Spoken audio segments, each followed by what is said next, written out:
Well, archaeology provides us some tangible physical evidence to demonstrate the reliability of the Bible. It's not just philosophical arguments, it's not today's or yesterday's interpretation of a certain scientific principle, but you might have this artifact that's got an inscription on it that states the person's name and title and location, and that exact information may be in a story from the Bible.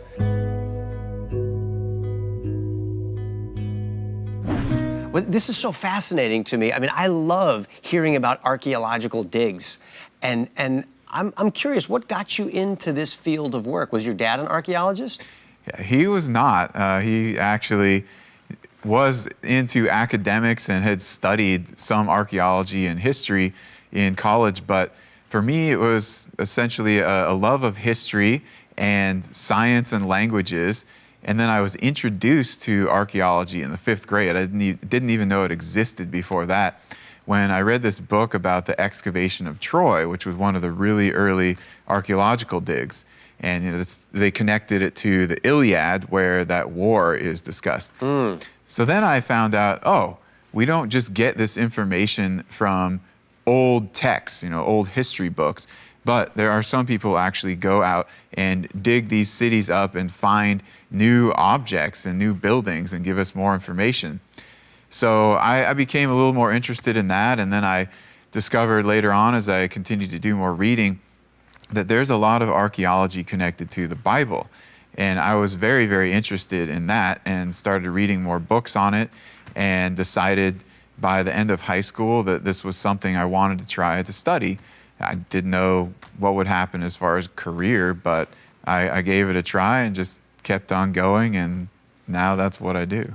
So many people read their Bible and they say, yeah, I believe this, I go to church, I love it, but they're not really thinking of the importance of digging stuff up to verify that this is true. Why is archaeology important to help us have confidence in what the Bible says? Well, archaeology provides us some tangible physical evidence to demonstrate the reliability of the Bible.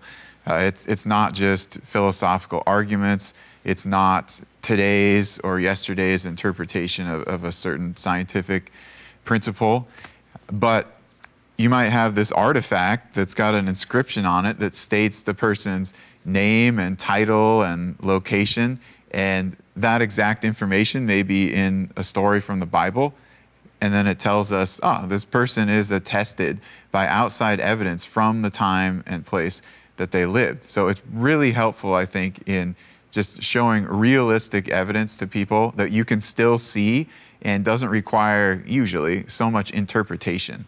Do you think it makes a difference that you actually believe the Bible as a Christian when you go dig stuff up? Does it help or hurt your archaeological credibility based on the fact that you have a biblical worldview and you believe that it's true?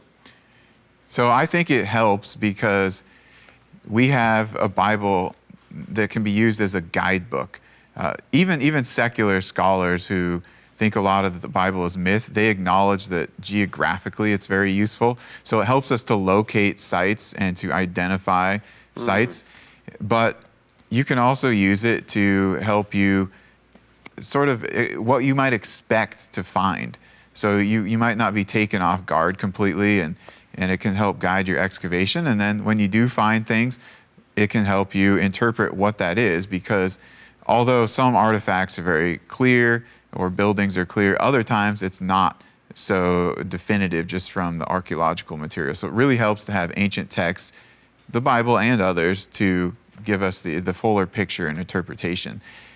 Your second question, it can cause issues in academia, yes, because currently in the modern West, being a person who believes the Bible is historical text is not a popular or mainstream position. And so other scholars may think that it's very naive or passé to have that viewpoint. And so you started digging things up and to see, because you thought it was cool and you weren't really thinking of it as a career, but now you're dedicating your life to this work. What made you decide this is what I want to do for the rest of my life? I really like the detective issue aspect of it. So you're always trying to figure out mysteries and find new things. And I think that the information that we can discover and the mysteries perhaps that we can solve are helpful to people. When we apply archaeology to the Bible, I sort of see two main categories. And the first is what we've talked about, demonstrating the reliability of the Bible, or at least certain sections within it, depending on what we're digging. So bolstering the credibility of the Bible, or maybe giving somebody confidence that what they're reading is true. But the second aspect is it just helps us to understand the ancient world better and the biblical world better, the context in which those things are written, because sometimes there are words that we don't know exactly what they mean, or customs, or what did this building look like? How is this illustration supposed to communicate something to us? If we don't know what any of that looked like, then it makes it very difficult, and we might project our modern viewpoints onto it and get it wrong. Many people say stuff like seeing is believing, and that's one of the cool things about archaeology is you're seeing it, you're digging it up, and you're going, here it is, here's the inscription. But archaeology, you say, it can't prove everything. What are some of the limitations of archaeology with regards to proving the Bible? Well, first of all, we can never expect archaeology to provide us with 100% corroboration of any historical narrative from the past, because things get destroyed, things get lost, and very little is actually excavated in terms of what is out there under the ground. So we've only excavated a small percentage of what could be done if we had all the time and the manpower and the funding and so forth. So we have to have somewhat limited expectations, but archaeology also cannot speak to things like prophecy or miracles, since we can't reproduce that. Sure, it can give us records of people saying that they saw this event happen, but we can't prove the supernatural through archaeology. We can just demonstrate that this historical event or person or place existed and occurred. So what's it like on an archaeological dig? I mean, what's involved? You got shovels, you got picks, you got broom. I mean, what do you do when you show up at a site? So if it's a new site, then you would start out by doing a survey, and then you would mark out locations or squares where you were intending to dig that season. And then you would clear off the topsoil, maybe weeds and modern garbage, things like that. And you start doing your actual digging. And yeah, you're using things like pickaxes and different types of shovels if you're trying to move a lot more dirt and you're not actually digging, like, say, an ancient floor or anything with real archaeological material in it.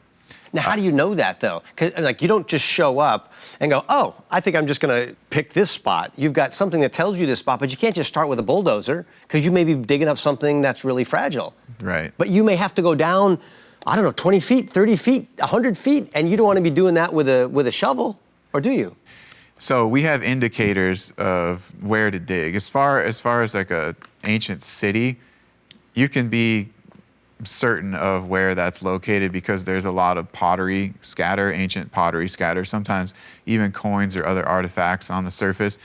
Oftentimes, some of the remains of buildings will also be visible on the surface, or at least the contours of it. So you know, I'm in an ancient city or town. This is an archaeological site. I'm going to find something. But at the same time, you may dig down 5 or 10 feet before you get to really anything other than some broken pottery and dirt. What are some of the archaeological finds that have particularly excited you and made you think, I want to keep doing this? This is awesome. This is proving the book I believe is true. There are 2 examples that I like to talk about from the Old Testament, especially, that really turned the tide and changed the minds of a lot of academics on certain characters in books. So the first was quite some time ago, but in the book of Daniel, there is mention of this king Belshazzar in Babylon right before the Persians take over the city. And for a long time, there was no other known mention of Belshazzar outside of the book of Daniel. And so scholars who were skeptical of the Old Testament or the book of Daniel would say, look, here's just another piece of evidence showing us that Daniel is a fictional story that was written hundreds of years later. And then they found these two Babylonian documents, one which talked about the last king of Babylon, Nabonidus, who went away from Babylon, and it says that he entrusted the kingship to his oldest son and heir. And then another inscription that tells us that the firstborn son and heir of Nabonidus, his name was Belshazzar. And so suddenly we had this archaeological evidence that demonstrated the book of Daniel was exactly right on all that. And so that, that changed quite a few things. Wow, accurate. And did you say there was another one? Yeah, there's another Old Testament one. This was much more recent, and it was in 1993. It's called the Tel Dan Stele. So up to that point, say over the past decade or so, a lot of archaeologists and historians were starting to say that David was a fictional character because we had no mention of him outside of the Bible. But then in 1993, they found this broken stele at the site of Dan in northern Israel. What's a stele? A stele is a monumental, usually stone inscription, or sometimes it just has artwork on it, but usually it's inscribed with writing. And they'd often use these to commemorate some great event, or sometimes set up as a boundary marker, or in religion also. So this particular one was to commemorate an event, a victory of the Arameans over Israel. And in one section it talks about some kings of Israel that these Arameans defeated, and then it says that they're from the house of David. So that was a way of saying the dynasty of David. And there was this 9th century BC stele of the country of Aram that was acknowledging David was the founder of their dynasty of Israelite kings. And so right away then, people had to change their ideas on the historicity of David.